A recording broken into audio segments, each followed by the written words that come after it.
Hello and welcome to our newscast. I'm Daniel Che here to provide you with the latest. Let's begin with the headlines.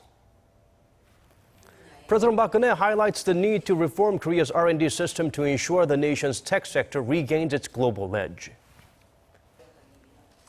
The Korean government's attempt to try and control the country's mounting household debt, mainly by the introduction of tougher lending requirements, is producing some undesired negative effects. A Dutch-Korean war veteran gets his wish. Thanks to a rule that was changed last year, Nicholas Frans Wessels can now rest in peace alongside his brothers in arms at the UN Memorial Cemetery in Busan. Top government officials and tech sector representatives met with President Park Geun-hye in the first step towards establishing a control tower for the nation's science and technology policies. Ultimately, with regular meetings, they seek to better manage the country's R&D resources and facilitate research. Song Ji-sun starts us off. The tech sector is on the cusp of a fourth industrial revolution, but Korea is stuck in a nutcracker situation between high-tech countries and emerging economies, which are catching up fast with the developments in Korea. At the first strategic meeting for science and technology, President Park stressed that the two fields are the basis of the creative economy, and reforming the nation's research and development system is the key to still regain its edge in the global market. 앞으로 과학기술 전략회의를 통해서 핵심 과학기술 정책과 사업에 대해 톱다운 방식의 전략을 마련하고 부처 간 이견 대립 사안들을 조정해 나가면서 우리 R&D 시스템의 근본적 혁신도 추진해 나갈 것입니다. Projects requiring long-term government oversight will be carried out in a top-down manner, but private projects for research and development will work from the bottom up, meaning they will reflect market demand so they can quickly adapt to fast-developing technologies. Another key goal is restructuring research and development resources, and there will be major reforms for each project. Funding and other forms of support for all government-led projects will now be reviewed at the outset to maximize efficiency. Reflecting global trends in technology and Seoul's policy directions, the government will also designate strategic projects on a national level. These projects will be accompanied by a package of support that ranges from tax benefits to deregulation. Song Ji-sun, Arirang News. Under the new system, science and tech projects will be designated a little differently. There will be fundamentally change in the way the country selects, evaluates, and allocates its budget for research and development. For details, let's turn to Kim Ji-yeon. Despite the large proportion of state funding for research and development, more than $16.3 billion for this year alone, the government believes the money isn't being spent in a way that will advance science and technology and make the country a leader in the fourth industrial revolution. It often takes at least 2 years before projects receive R&D funding, which lags behind rapidly changing IT trends, in particular those related to the Internet of Things, big data, and artificial intelligence. On top of that, clusters of projects that are underway by state and private research institutions, universities, and industries have often overlapped with each other or with other government projects. That's why the government wants to bring prospective projects and related ministries together under a new R&D model that's similar to the U.S. DARPA project and Japan's cross-ministerial strategic innovation promotion program. From there, it would designate strategic projects in IT and allocate and manage available resources from the top. Under the new system, related agencies will have different goals to direct their R&D funding.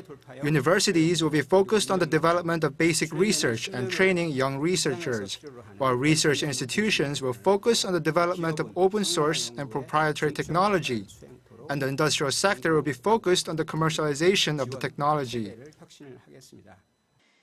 Under the system, researchers will only need to submit research proposals of less than 5 pages, a drastic reduction from the previous 100, helping them focus on their research instead of spending an undue amount of time and effort on administrative work. Kim Ji-yeon, Arirang News. Moving on to other stories, a day ahead of a scheduled meeting between the president and the leaders of the three main political parties, her senior secretary for political affairs went to the parliament to ensure everything was in order for the dialogue. Park Ji-won tells us more. The senior presidential secretary for political affairs, Hyun Gi-hwan, visited parliament twice on Thursday, the day before a meeting between President Park Geun-hye and the floor leaders of three main political parties set for Friday. I came here to listen to what they have to say and find out if there's anything we need to prepare before the meeting. We haven't set an agenda yet, and anything could be on the table.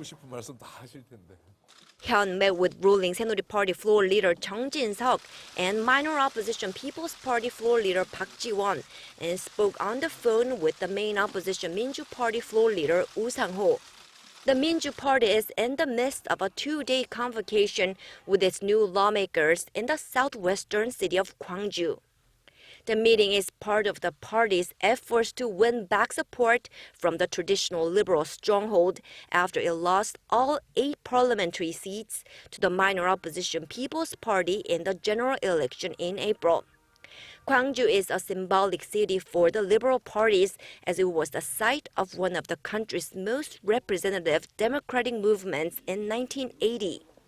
Meanwhile, People's Party leaders and lawmakers visited an army base near the DMZ, the de facto inner Korean border, in a move seen as representing the party's commitment to security issues. The party vowed to improve the quality of life for the country's soldiers and review the defense budget to ensure the funds are being allocated properly. Park Ji-won, Arirang News.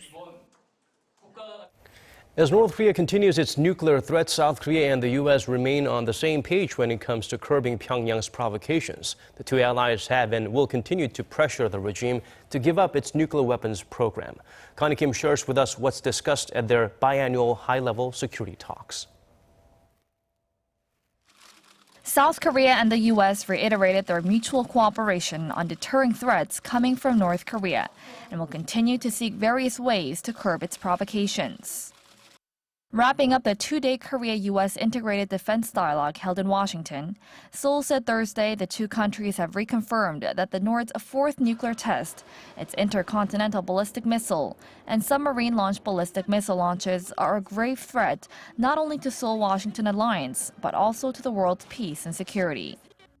The two allies also called on Pyongyang to give up its nuclear arms in a, quote, complete, verifiable, and irreversible way in their biannual defense talks. Pyongyang has risen to be a great concern in regional security after forging ahead with a nuclear test, long-range missile, and SLBM launches this year. What's more, the possibility of another nuke test at the regime's Punggye-ri nuclear test site, the same location where the previous 4 tests were held, remains unchanged. North Korea has completed preparations for a test at the Punggye-ri test site. We are continuously monitoring the developments there. Recent satellite imagery at Punggye-ri showed low levels of activity at main portals, and vehicles from the command center have withdrawn, suggesting a test is not expected anytime soon. But South Korean military officials are keeping close tabs of the nuclear test site, not ruling out the possibility of Pyongyang carrying out a surprise nuclear test at the least expected moment. Connie Kim, Arirang News. Russia says it will start to fully implement the UN sanctions on North Korea within 3 weeks. A bold choice considering such action could severely limit the economic cooperation between the two sides. Woo Jung-hee has the full story. Russia's foreign ministry has reaffirmed its intent to fully implement the UN sanctions on North Korea, adopted in March after North Korea's 4th nuclear test early this year. During an interview with Seoul-based Yonhap news agency, the Russian ministry said that a presidential executive order is now under review by government ministries, but they aim to wrap it up by Thursday at the earliest. The executive order stipulates the financial containment of North Korean money and a ban on imports of North Korean minerals within 90 days of the adoption of UN Resolution 2270 on March 2nd. Russia will close down and restrict the establishment of any new bodies affiliated with North Korean banks in Russia. It'll also prohibit the purchase of stakes in and financial transactions with North Korean banks. Russia will also stop importing minerals from North Korea, including coal, iron ore, and gold. However, the Najin Hassan project, a collaborative logistics project involving South Korea, North Korea, and Russia, is an exception. Russia will continue exporting coal through railways and ports in North Korea via the project. But overall, it is expected that economic cooperation between North Korea and Russia will largely decrease as Russia takes action to implement the sanctions. Oh Jung-hee, Arirang News. Earlier this year, the South Korean government laid out measures to slow down the explosive pace of mortgage lending in the country. While they have proven relatively successful in curbing lending at Korea's biggest banks, those measures had some negative impact as well. Shin Se-min zooms in on the side effects. The government's introduction of tougher lending requirements was meant to control Korea's mounting household debt, but it has sparked some issues of its own. In February, the Financial Services Commission stepped in, ordering commercial banks to start screening mortgage applicants more carefully. Under the Commission's mandatory guidelines, banks are required to base their decision on a household's ability to repay the principal and the interest together. Before, banks had extended handsome grace periods to help applicants push back the payment burden. The move came as Korea's household debt reached an all-time high of $1.02 trillion in February, growing $104 billion in the space of a year. The Bank of Korea says the pace of mortgage loan growth from commercial banks slowed by $1.6 billion in the first 3 months of the year compared to the same period last year. But loans taken from secondary financial institutions, where interest rates are generally much higher, hit $217 billion as of February, the highest figure tallied since the central bank started collecting related data in 2003. It's not a healthy trend, according to market watchers. Most of the loans taken out from secondary and tertiary financial institutions are by borrowers that are more vulnerable in their financial standing. This will in turn become a much heavier burden on them should the key interest rates surge in the future. On top of that, the property market, which got a boost from government-led monetary stimulus measures, appears to be in a downturn. In its latest report, Korea Development Institute said the 26% on-year drop in home transactions in the first quarter comes in well below a 5-year average. Experts say purchasing sentiment was dragged down by the new lending guidelines. Shin Se-min, Arirang News. Korea's Wolsong No. 1 nuclear power reactor was automatically shut down Wednesday night after experiencing a technical problem. According to an official at Korea Hydro and Nuclear Power on Thursday, there has been no radiation leak and the power generating station is stable. He added that they're currently looking into the problem. The Wolsong reactor is located in Gyeongju, over 300 kilometers southeast of Seoul. We now go on to a story of a Korean War veteran who asked to be buried alongside his brothers in arms who lost their lives in the war. Now, a year after his death, the Dutch soldier's wish has been granted. Kim Hyun-bin was at the burial ceremony in Busan. Nicholas Frans Wessels was a Korean War veteran from the Netherlands. He fought fearlessly against North Korean and Chinese troops during his deployment to Korea in 1953. He was fortunate to survive the war and live a long, full life. But many of his comrades were not as lucky. His family said he always thought of his fallen brothers, and Korea had a special place in his heart. Mr. Wessels died in April 2015, at the age of 85. His final request was to be buried with his fellow soldiers at the UN Memorial Cemetery in Busan. He got his wish. I feel very proud, of course, that the Korean government and the Korean people made it possible also to bury my father again on Korean soil after he died last year. It's hard to say what I feel right now. Emotions and proud, but I'm happy that my father is here for his last resting place. With the help of Korea's Ministry of Patriots and Veterans Affairs, Mr. Wessels can now rest peacefully alongside his brothers in arms.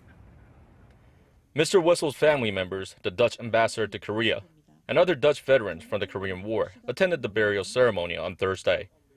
The cemetery in the southern city of Busan is a resting ground of 2,300 UN soldiers from the Korean War. 117 of them hailed from the Netherlands. Mr. Wessels is the 4th Korean War veteran to be buried in the cemetery since 2015.